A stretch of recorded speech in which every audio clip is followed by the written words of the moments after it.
Le métier de technicien informatique.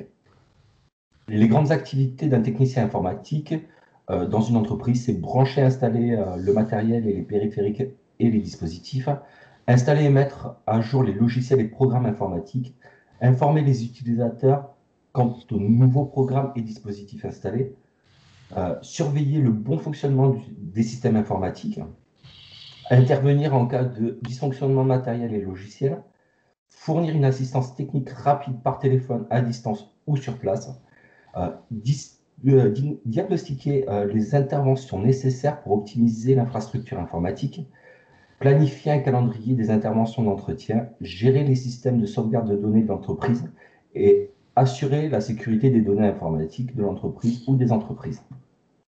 Les qualités humaines d'un technicien informatique, pour moi, sont être organisé, très rigoureux, avoir beaucoup de patience envers les interlocuteurs qui nous contactent, être compréhensif et se mettre à leur place, avoir un très bon relationnel, une très bonne réactivité, de la logique pour diagnostiquer les éventuelles pannes, de la disponibilité et de la pédagogie. Mhm. Pour moi, les points forts du métier de technicien informatique, c'est aider les utilisateurs à résoudre les problèmes sur leur métier, sur leur matériel informatique, installer et configurer le matériel informatique, être l'interlocuteur entre les utilisateurs et les fournisseurs informatiques et téléphoniques, et gérer les sauvegardes informatiques de l'entreprise.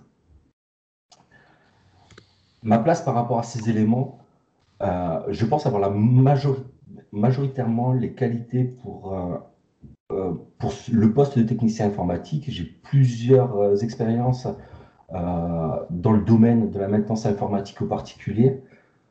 Euh, je suis passionné par ce domaine. C'est quelque chose que je réalise pour moi-même et j'adore le faire pour d'autres personnes à titre voilà, d'apprentissage pour moi. Et j'adore me tenir au courant des dernières innovations dans le temps téléphonique, matériel et tout ce qui est logiciel. Euh, les qualités, une autre qualité que j'ai pu acquérir, bon, ça c'est pas trop français, que j'ai pu développer Acquérir. dans mon ancien, ouais, acquérir, merci, que j'ai pu acquérir dans mon ancien métier, c'est le fait d'urgence. J'étais ambulancier pour le SAMU, c'est-à-dire que mon entreprise mettait à disposition une ambulance pour le SAMU. Je travaillais dans le stress, voilà, ouais, le stress, tout ça, sur le vif. Et trouver des solutions, essayer d'adapter sa manière d'être par rapport à ce qu'on a en face de nous, ben, c'est quelque chose qui m'a toujours plu. Je l'ai fait, j'ai été très heureux de le faire en ambulancier et j'aimerais bien le faire dans ma passion première qui est l'informatique. Euh, Après, les compétences demandées, j'ai personnellement fait chez moi une baie de brassage à des fins personnelles pour ma maison, parce que j'adore ça et j'aime bien avoir tout bien rangé, bien quadrillé. Et puis, je réalise les montages de mes différents postes de travail. Enfin, j'ai un serveur dédié, personnel, à distance, et j'ai plusieurs ordinateurs pour ma famille et moi-même, pour travailler, pour jouer, pour tout ça. Donc, voilà. Le seul petit problème qui peut être pour moi dans ce métier, c'est le fait de communiquer avec les gens par téléphone. Je préfère le contact humain au contact téléphonique. J'ai un peu de mal à me projeter dans ce sens-là, de répondre et de donner des solutions par téléphone. Je préfère être au contact des personnes, être au contact ouais, je suis plutôt dans le manuel. Donc, c'est vrai que ça me dégoûte un peu de ce système de téléphone, mais bon, après, c'est comme ça qu'on apprend et il faut pouvoir se transcender pour avancer un peu plus loin. Voilà. Après, je pense avoir fait le tour du propriétaire et ouais, oui, c'est un métier qui me passionne vraiment. Voilà. C'est pour ça que je me suis lancé dans cette aventure. Dans cette aventure. D'accord. Moi, je vais revenir, j'ai une petite question. Alors, je vois qu'effectivement, tu as noté toutes un peu les qualités humaines d'un technicien. Effectivement, Mhm. tu as bien fait le tour, hein, c'est bien ça. Il y a le relationnel, avoir de la réactivité, disponibilité pour le client ou ses collègues, hein. C'est juste que au niveau hotliner, qu'est-ce qui te fait peur par rapport au téléphone en fait? J'ai pas le même contact. Euh, on a du mal, en fait, par téléphone, on a du mal à savoir l'état de la, enfin, le ressenti de la personne. C'est très, enfin, pour moi, le téléphone, c'est très impersonnel. Voilà, je trouve ça très, très impersonnel. Ouais. Et après, c'est quelque chose que j'ai un téléphone pour moi, hein, mais je l'utilise très rarement ou je l'utilise comme le smartphone, mais pas comme téléphone. Voilà, je préfère le relationnel. Ouais, j'adore ça, j'adore le relationnel, mais avec une personne en face parce qu'il y a plus d'interaction, il y a plus de ressenti, il y a plus de. Ouais. Voilà. C'est Oui, tu juste mon préfères petit point être de. en contact. Attention, c'est que notre profession, on fait, on va dire, un 90% d'intervention à distance, quoi. C'est pour ça, Tu vois? Le client c'est pour ça que. appelle, le client Ouais, appelle, tu fais une prise de main à distance, tu vas lui résoudre 90% de son problème.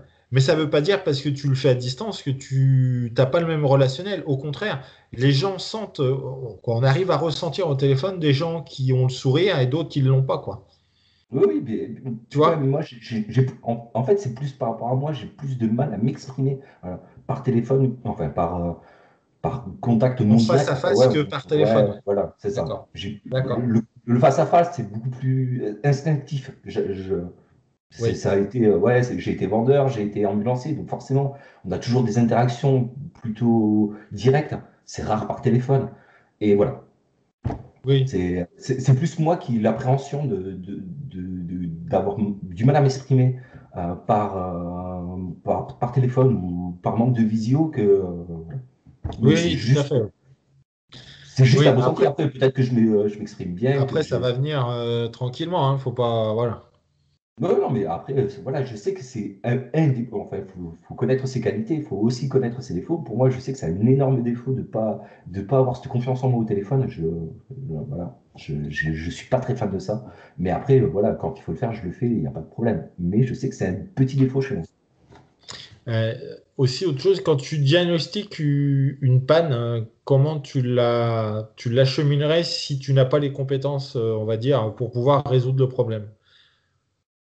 Ben, si j'arrive pas à résoudre moi-même le problème, je demande conseil à quelqu'un d'autre pour essayer comment ça s'appelle, de résoudre le problème, ou quelqu'un qui est plus apte que moi sur ce genre de panne. Mais j'essaierai de participer aussi parce que ça me permettrait aussi comment ça s'appelle, d'évoluer, de savoir que la prochaine fois ça fonctionnera. Enfin, que la prochaine fois, Oui. je peux régler le problème. Oui, suivre avec la personne compétente la solution qu'il a mis en place pour que toi, tu puisses avoir C'est ça, l'accès. D'accord. c'est ce qu'on a repéré dans mon bilan de compétences, c'est que j'ai besoin d'interaction.